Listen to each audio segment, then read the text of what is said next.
In this task, we're going to be looking at heating and cooling graphs. So first up, we need to be labelling a description and the energy change that's going on in the graph at the top. So if we look at the point number 1, here you can see that the temperature is increasing.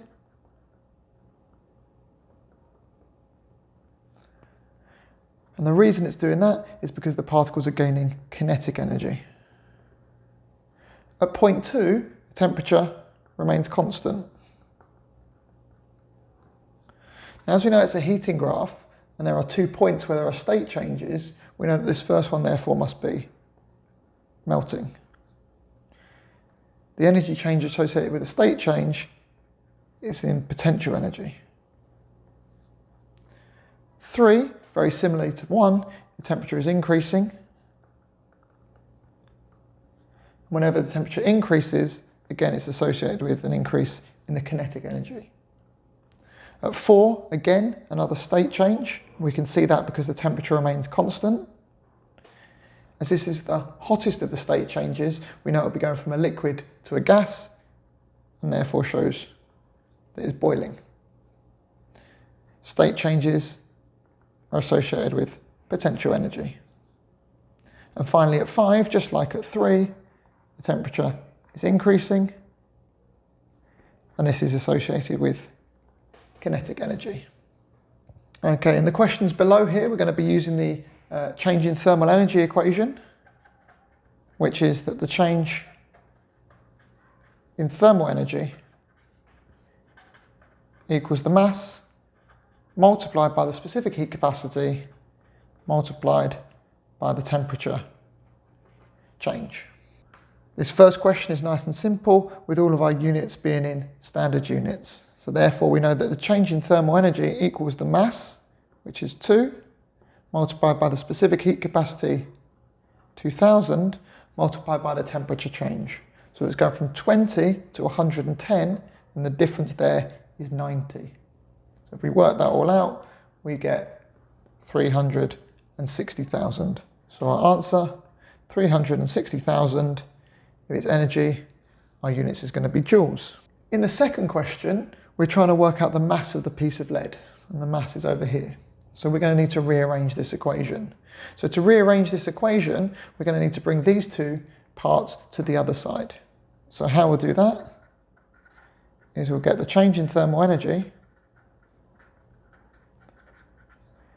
divided by, if we bring in these over, we want to do the opposite, so that will be divided by specific heat capacity multiplied by the temperature change, which I'm just going to put as Tc to equal the mass.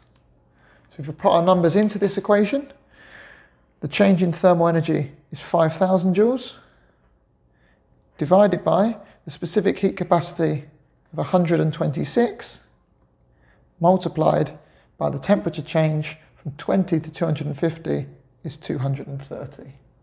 If we work that out, we get 0.1725 and so on. So I'm going to give it over here to 3 significant figures of 0.173. A unit, we're looking at mass. Mass is measured, standard units, in kilograms. For question number 3, there are 2 parts. It's talking about a kettle heating a kilogram of water from 20 to 100 degrees, and then the kettle will continue to heat until half of the water is turned into steam. So we're going to use 2 equations here. For the first part, we're going to use this equation, and for the second part, we're going to use the specific latent heat equation, which is that the energy change equals the mass times by the specific latent heat. So working out the first part of the question, we know our change in thermal energy